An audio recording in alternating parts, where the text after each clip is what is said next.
Sir लोगों को बताओ कि जो एलएलबी के स्टूडेंट हैं, छोटे-छोटे बच्चे हैं, जो अभी नए जो कोर्ट के अंदर आए हैं, वो कैसे अपने आप को कोर्ट में स्थिर रख सकते हैं? ओके। देखिए, वकालत का जो पेशा है, उसके बारे में कोई सोचता नहीं है कि मैं बड़ा होकर के वकील बनूँगा। बचपन में जब भी कोई प्रोफ़ेशनली कोई बात आती है कि मुझे क्या बनना है या माँ-बाप भी बोलते हैं, तो वकील बनने के लिए तो कोई सोचता ही नहीं है। हुँ, या तो कोई डॉक्टर बनना चाहता है, इंजीनियर बनना चाहता है। लेकिन चलिए आप कोइंसिडेंटली या स्थितियाँ ऐसी रहीं कि आप एक वकील बने। तो वकील का जो सफ़र है, हुँ, वो बाकी सब प्रोफ़ेशन से बिल्कुल अलग है। अलग है, बिल्कुल अलग है। आप जानते हो कि हमारे मानव जीवन में जो शिक्षा की जो व्यवस्था है या चिकित्सा की जो व्यवस्था है और न्याय की जो व्यवस्था है, वो मुफ्त में दी जाती है। बिल्कुल, और अगर हम इसे एक प्रोफेशनल तरीके से सोचें, तो क्या ये पूरा हो पाएगा? जैसे किसी डॉक्टर को अगर ये पता चले कि बीमारियां खत्म होने वाली हैं, तो उसको एंजाइटी होगी, हो सकता है डिप्रेशन में आ जाए।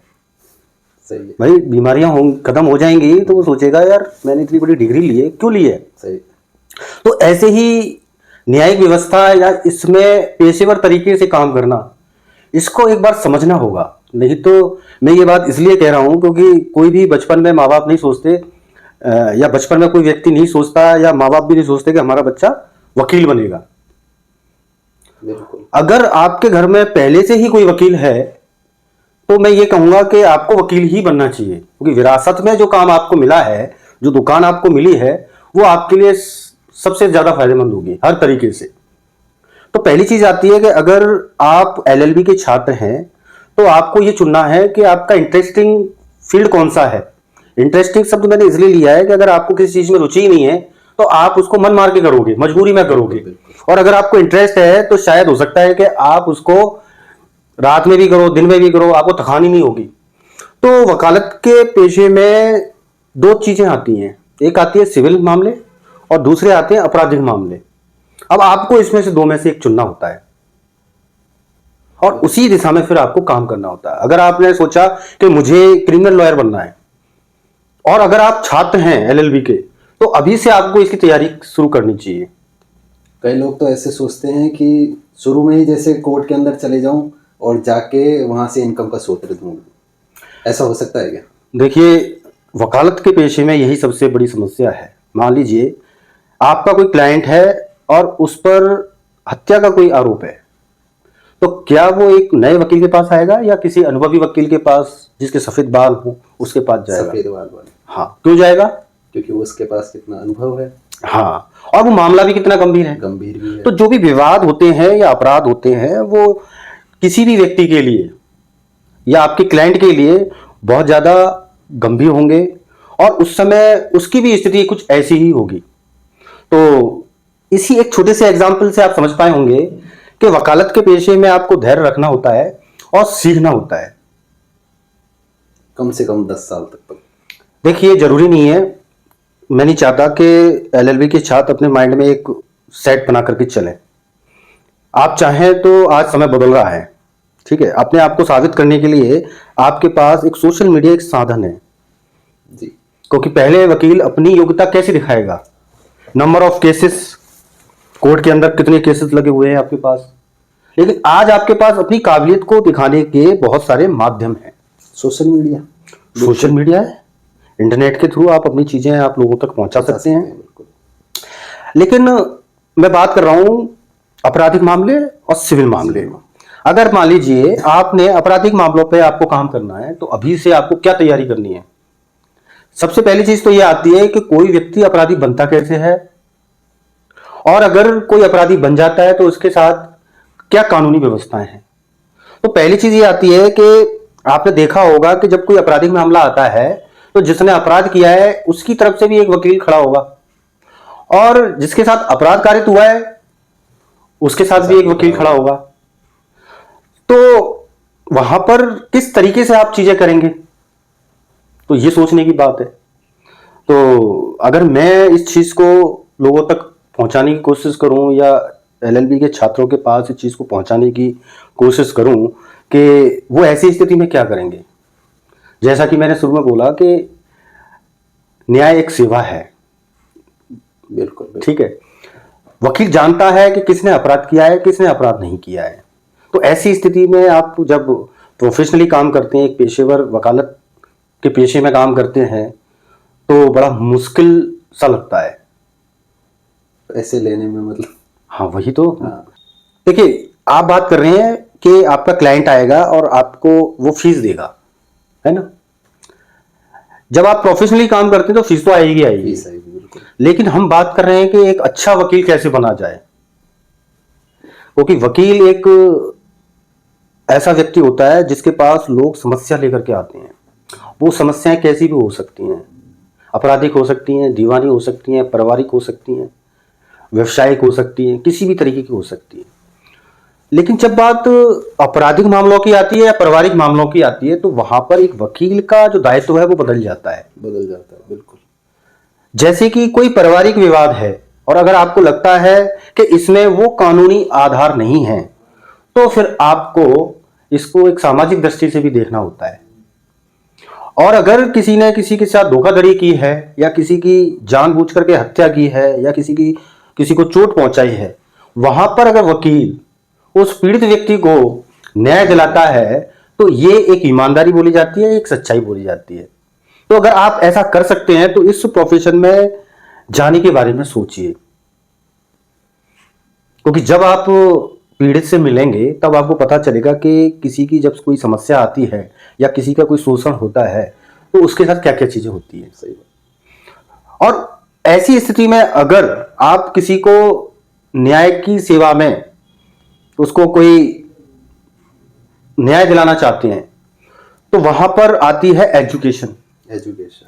अगर आपने 3 साल की जो डिग्री ली है या 5 साल की कोई डिग्री ली है, तो आप पहले ही बहुत कुछ पढ़ चुके होते हैं। ये लोगों की थोड़ी सी गलतफहमी है कि वकालत के पेशे में कई सालों तक पढ़ना होता है। ऐसा नहीं है। एक्चुअल में प्रोफेशनली प्रॉब्लम आती है, क्योंकि जिसके साथ जो घटना घटित हुई है या जो भी पीड़ित है वो तो अच्छे से अच्छा वकील करना चाहेगा। अच्छे से अच्छा, बिल्कुल यही बात है। इसी जबकि चाहे आप 10 साल पुराने वकील हैं चाहे 20 साल पुराने वकील हैं, जो नया स्टूडेंट है वो भी पढ़ करके ही आता है। करके ही आता है। जो बेसिक चीज होती है वो तो पढ़ के आता ही है। हाँ, जब वो न्यायालय में जाता है तो थोड़ी सी हेजिटेशन होती है। उस हेजिटेशन को मिटाने के लिए आपको 3 साल के अंदर इंटर्नशिप प्रोग्राम ज्वाइन करने चाहिए किसी अनुभवी वकील के साथ। उसमें आपको फायदा मिलता है। आपने देखा होगा कि जब आप फर्स्ट ईयर में थे या सेकंड ईयर में आए होंगे तो आपके कोर्ट कॉलेज में जो मूड कोर्ट होते हैं उनके पीछे की सोच यही है कि एलएलबी का छात्र कैसे न्यायालय में अपनी बात रखेगा। जैसे कि अधिवक्ता की जो डेफिनेशन है उसमें यह आता है कि कानून की समझ रखने वाला एक व्यक्ति है, वो किसी पीड़ित व्यक्ति की बात को न्यायालय तक पहुंचाता है। एक नकली कोर्ट के रूप में जो भी है, मूड कोर्ट वो नकली कोर्ट ही होता है। हाँ, लेकिन वो अभ्यास के लिए होता है। अभ्यास के लिए होता है। हाँ, जैसे कि मेंटलिटी ये बनी हुई है कि 10 साल नहीं हो जाएंगे तब तक तो वकालत हो नहीं पाएगी। लेकिन आप सोच करके देखिए कि अगर आप 6-6 साल 10-10 साल एज ए जूनियर किसी के यहाँ काम करते हैं और जब 10 साल या 6 साल बाद वो जूनियरशिप से बाहर आते हैं तो आप अपने आप को जीरो पे पाओगे। तो जूनियर्स को सबसे पहली चीज ये है कि ये नहीं सोचना है कि उसको 10 साल प्रैक्टिस करनी चाहिए, जूनियरशिप करनी चाहिए। और पैसे के लिए तो बिल्कुल नहीं सोचना चाहिए। देखिए, अगर आप प्रोफेशनली बात कर रहे हैं तो पैसा तो आएगा आप उसे हटा ही नहीं सकते। सोचना नहीं चाहिए। सोचने से मतलब ये है, जैसे कि मैं अभी आजकल मैंने जो अभी देखा है उसमें क्या होता है कि एक लड़का है जो एलएलबी करता है, फिर वो प्रैक्टिस में आता है और कई सालों बाद उसको कोई एक नया मैटर मिलता है। अब इतने सालों के बाद कोई एक नया मैटर मिलेगा उसको, तो उसमें वो अपने पूरे क्लाइंट को चूस लेता है इतने सालों के बाद। और वकील कहते सुनते मिलेंगे आपको कि अपने तो रोज खोदते हैं और पैसा कमाते हैं, यानी गड्ढा खोदते हैं फिर पानी निकालते हैं। तो इस तरीके की सोच जो है इस प्रोफेशन में आपको कभी कभी परेशान कर सकती है। अगर मान करके चलिए जब आप लॉ करते हैं और आपकी उम्र 30 साल है और 5 साल आप एज ए जूनियर काम करते हैं तो आप 35 के हो जाएंगे। हो सकता है अब तक आपके 2 बच्चे भी हो जाए। अब मान लीजिए आपके पास 1 क्लाइंट आता है, 2 क्लाइंट आता है, तो आप उसको वाकई ही जो न्याय देना चाहिए वो न्याय नहीं दिला पाएंगे, क्योंकि आज हमारे न्याय की जो व्यवस्था है उसमें भी बहुत देरी है। इतने सारे मामले विचाराधीन हैं। आपके पास जब कोई मैटर आएगा तो आप परेशान हो जाएंगे, क्योंकि आपके पास जो व्यक्ति आया है पीड़ित, उसको तुरंत न्याय की इच्छा होती है और वो आप दिला नहीं पाएंगे। दिला नहीं पाएंगे। तो इसी वजह से ही कभी कभी इस प्रोफेशन में दिक्कतें आ रही हैं और वकीलों की जो आर्थिक स्थिति है वो भी डगमगा जाती है, खास करके एक नए वकील के साथ। तो अगर मान करके चलो, अगर आप 5 साल किसी जूनियर एज ए जूनियर काम करते हैं और 5 साल बाद जब छोड़ करके आप खुद स्टार्ट करते हैं तो जीरो से स्टार्ट करोगे। जीरो से, बिल्कुल। तो मेरा कहने का मतलब यह है कि 3 साल काफी है एलएलबी के, और इन 3 सालों में आपको इंटर्नशिप प्रोग्राम करने चाहिए अनुभवी वकील के साथ, और लॉ करने के बाद, रजिस्ट्रेशन करवाने के बाद 6 महीने का एक अच्छा कहीं पे आपको फिर से इंटर्नशिप करके किसी ऐसे वकील के जहां पर आपको सीखने के लिए मिले। समझ रहे हैं आप? बिल्कुल। ये नहीं कि आप जा रहे हो और कई सालों तक एडजॉर्नमेंट ले रहे हो, तारीख ले रहे हो, तभी आप जा रहे हो, बस आपको सिर्फ इसलिए इस्तेमाल किया जा रहा है कि आप बस आके तारीख ले लो। तो इस चीज का आपको ध्यान रखना है, क्योंकि मैं ये स्पष्ट तौर पे कह रहा हूं, कोई वकील ये बात नहीं बोलेगा, क्योंकि हो सकता है उनको ये बुरा लगे। बिल्कुल। तो वैसे भी अगर हम अपने राजस्थान की बात करें तो राजस्थान का जो बार एसोसिएशन है, यानी कि वकीलों की जो संख्या है वो पूरे एशिया में सबसे ज्यादा है। ऐसी स्थिति में आप जब कमाने की बात करोगे प्रोफेशनली, तो ये इच्छा आपकी शायद पूरी हो पाए नहीं हो पाए। जैसे कि जब मैं वकील कर रहा था तो मेरा मजाक बनाया जाता था। मेरा एक दोस्त है जो हनुमानगढ़ का रहने वाला है, वो बोलता था कि हमारे यहाँ घने वकील हैं, अगर एक पत्थर भी फेंकोगे तो किसी वकील के लगेगा। तो मैं सोचता था यार मैं गलत करूं या ना करूं, मैं तो परेशान हो जाता था। तो मैं नहीं चाहता कि आप ऐसे सोचें। अगर आप में योग्यता है, अगर आपने एक फील्ड पकड़ ली और आपने सही सलाह भी दे दी, तो भी आप एक अच्छे वकील हैं। जरूरी नहीं है कि आप किसी समस्या को, किसी विवाद को न्यायालय तक लेकर के जाओ।